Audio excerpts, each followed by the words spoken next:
मैं अभी इस वक्त मौजूद हूँ शेर खान, जो ईरान और इजराइल की युद्ध में उम्रा के लिए जो गए थे। वहाँ जो 32 लोग फंसे हुए थे, वो वीडियो भी काफ़ी वायरल हुआ है। उस बारे में हम शेर खान से जानने की कोशिश करेंगे कि उनको इंडिया की गवर्नमेंट ने मदद की, ये कैसे वहाँ पर फंसे और कैसे फिर इंडिया को आए। उस बारे में शेर खान हमें कुछ बताइए।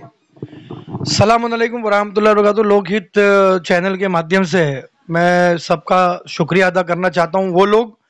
उन लोगों का शुक्रिया अदा करना चाहता हूँ जिन्होंने ये वीडियो वायरल करी थी। जब मैं इस वीडियो को बनाया था तो मुझे नहीं मालूम था कि इतनी वो वीडियो जो है लोगों तक पहुँचेगी और मेरी आवाज़ पहुँचेगी। जब हमने एम्बेसी को लेटर लिखा था कि भाई हम लोग की यहाँ पर फ्लाइटें कैंसिल हो गई है। कौन से एम्बेसी? इराक एम्बेसी को हम लोगों ने लेटर लिखा। इंडियन एम्बेसी जो वहाँ पर मौजूद है, तो हमने हमारा लेटर का मैं आपको वो भी दे देता हूँ, फोटो भी दे देता हूँ। हमने उनको लेटर लिखा कि हमारे ऐसे ऐसे हालात हो गए और अभी टिकट जो है कैंसिल हो गई है। और जो टिकट हमने ली थी वो अल जजीरा की अल सलाम की टिकट थी, तो उसमें रिफंड आने में टाइम लगता है। रिफंड की पॉलिसीज उनकी अलग है। तो हम ये रिक्वेस्ट करने के लिए हमने वीडियो बनाया था कि जो दूतावास है, जो हमारे वहाँ के एम्बेसी के लोग हैं, इंडियन एम्बेसी में के जो लोग हैं, वो हमारी ये मदद करें कि हमें ऐसी फ्लाइट का इंतजाम करके दें जो फ्लाइट सस्ती हो। क्योंकि बसरा से एक एयरपोर्ट खुला है और बसरा हमारे से 600-700 किलोमीटर दूर था, और उस एयरपोर्ट पे जाने के लिए हर बंदे को 3,000 रुपये का खर्चा था अगर वो बस पे जाता है तो। अब ये भी खर्चा, वो भी खर्चा, फिर इसके साथ वो टिकट वहां की हम लोगों को जो एजेंट दे रहा था वो 43,500 रुपए की टिकट दे रहा था। अब ये बताओ कि एक गरीब आदमी जो 10 दिन का पूरा मामला लेकर गया है और एक टूर ऐसा ऑपरेटर जो सिर्फ 10 दिन के हिसाब से लोगों को लेकर गया है, तो वो वहां पर कैसे मतलब आगे ये करेगा। हमारे 21 तारीख को जो है वो सारी पैकेज खत्म हो गए जिनसे हमने पैकेज लिया था पर लैंड पैकेज। उन्होंने भी कहा कि भाई अब आगे के पैसे देना पड़ेगा। हम लोगों ने सबसे जितना जितना बचा था, लोगों ने शॉपिंग भी नहीं की। शॉपिंग करने वाले जो लोग थे, जो कुछ ज़ियारतों के लिए कुछ वहाँ कर अच्छे पत्थर, तस्बीह, जानमाज वगैरह कुछ लाने का सोचे थे, उन लोगों ने अपने वो पैसे निकाल के 3 दिन के होटल का, हम लोग ने अपना होटल अच्छा था, उसके बाद हम लोग ने एक नॉर्मल होटल बुक किए और हम लोगों ने नॉर्मल खाना बुक करके 3 दिन का हम लोगों ने इंतजाम अपना खुद कर लिए। लेकिन जब एम्बेसी से फोन आता है हमें, एम्बेसी वाला हमें बोलता है कि भाई तुमने ये वीडियो ही नहीं बनानी चाहिए थी, तुमने क्यों बनाई।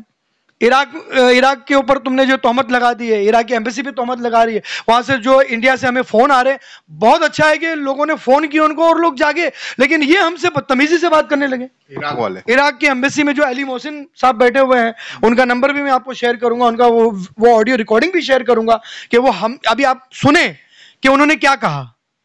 सुने आप कि ऐसी बातें वो कर रहे हैं कि हमें धमका रहे हैं और हमें इस तरीके की बातें कर रहे हैं कि हम बदमाश हैं, हम बदमाशी कर रहे हैं। तो इंडियन के जो दूतावास थे उनसे कांटेक्ट नहीं हुआ आपका? वही तो बोल रहा हूं, उन्हीं का नाम अली मोहसिन है। इंडियन एम्बेसी है वो, इंडियन दूतावास के है वो, इंडियन एम्बेसी के मेंबर है वो। हो सकता है वहां पर उनको बंगला भी मिलता हो, गाड़ी भी मिलती हो, सब कुछ मिलता हो, लेकिन हमारे को टूर्स वालों के फोन आ रहे थे, जो हमें जानते हैं, नहीं भी जानते उनके भी फोन आ रहे थे, और वो हमारी मदद करने को तैयार थे। किसी ने कहा कि भाई जाओ बगदाद में आस्ताने पे चले जाओ, वहां पर आपके रूम के लिए भी पैसा नहीं लेंगे और खाने के लिए भी पैसा नहीं लेंगे। माशाल्लाह ऐसे भी लोग थे। अच्छा, लोगों ने गलत भी समझा कि मैं पैसे के लिए जो है मदद मांग रहा हूं, ऐसी कोई बात नहीं थी। हमने कई लोगों ने हमें फोन किया कि हम पैसे, मैं बोला हमको पैसे नहीं चाहिए, हमने किसी से भी 1 रुपए का चंदा नहीं लिया। क्यों? क्योंकि हमें वो चाहिए ही नहीं था। हमें तो सिर्फ इंडियन एम्बेसी से मदद ये चाहिए थी कि हमें बस का इंतजाम करें एयरपोर्ट तक, और जो एयरपोर्ट की टिकट 43,000 में मिल रही है वो 23,000 में, 25,000 में दिलाए। हम अपने पैसे भर के आने वाले थे, लेकिन उन्होंने मदद की बात, तो हमने कहा कि आप मदद करना चाहते हैं, उन्होंने कोई बात ही नहीं की। वो हमारी मदद नहीं करना चाहते थे, वो तो हमको कहते कि तुम्हारा पासपोर्ट भेजो, हम देखते तुमको।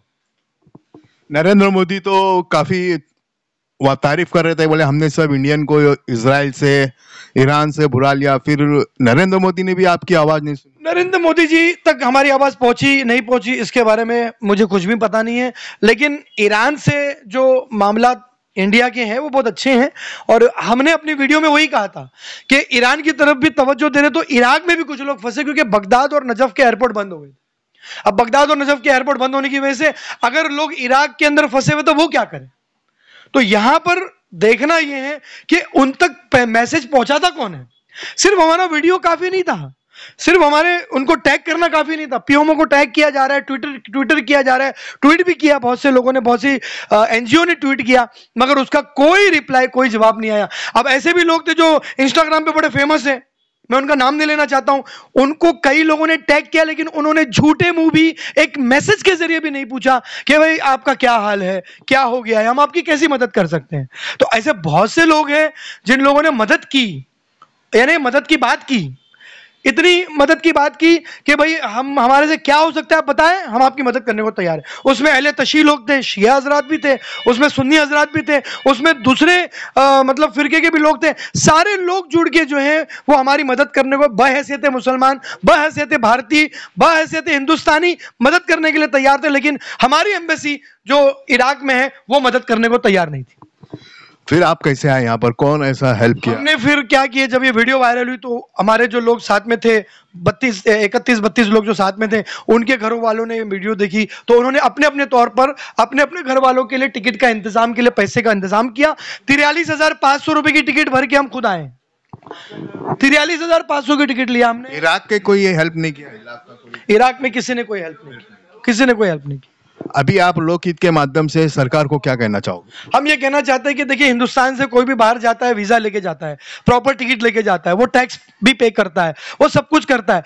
अगर कोई विजिट करने जा रहा है, ये स्पिरिचुअल एक Baghdad, Iraq, Najaf Ashraf, Karbala, ये क्यों जाते हैं लोग? क्योंकि वहाँ बड़े बड़े ऐसे अहले बैत के घराने के लोग हैं कि जिनके पास जाकर दुआएं मांगना, जिनके पास जाकर हाजिरी देना बहुत जरूरी है, और वहां पर जाके कुछ सबक मिलता है, वो लेना बहुत जरूरी है। अब अगर लोग जा रहे हैं तो उनको ताने ना दिया जाए, उनको जो है वो इस तरीके का ना दिया कि आप हिंदुस्तान छोड़ के क्यों गए, बल्कि उनकी अगर वो फंस जाए तो उनकी मदद की जाए। कुछ लोग जो है जब वॉर जोन हो जाता है, पैनिक हो जाता है, और ऐसा जो हो जाता है, जो मतलब जैसे समझिए कि इससे पहले जो एक बीमारी आ गई थी उसकी वजह से लोग फंस गए थे। तो बताइए, अगर इंडियन एम्बेसी अगर हमारी मदद नहीं करेगी तो कौन मदद करेगी? मैं सरकार से खाली ये निवेदन करना चाहता हूं कि ऐसे लोगों पर भी तवज्जो दे, और जिन लोगों को आपने बिठाया है उनको अपनी ड्यूटी बताए कि उनकी ड्यूटी क्या है। उनकी ड्यूटी है हिंदुस्तानियों की रक्षा करना, ये नहीं देखना कि वो मुसलमान है, वो टूर वाला है, वो ऑपरेटर है, ये जायरीन है, कुछ नहीं। अगर वो हिंदुस्तानी है तो सबसे पहले ये सोचे कि हिंदुस्तानी की मदद आप कैसे करें। Thank you. मैं लोकहित से शफीक खान। जय हिंद, जय महाराष्ट्र।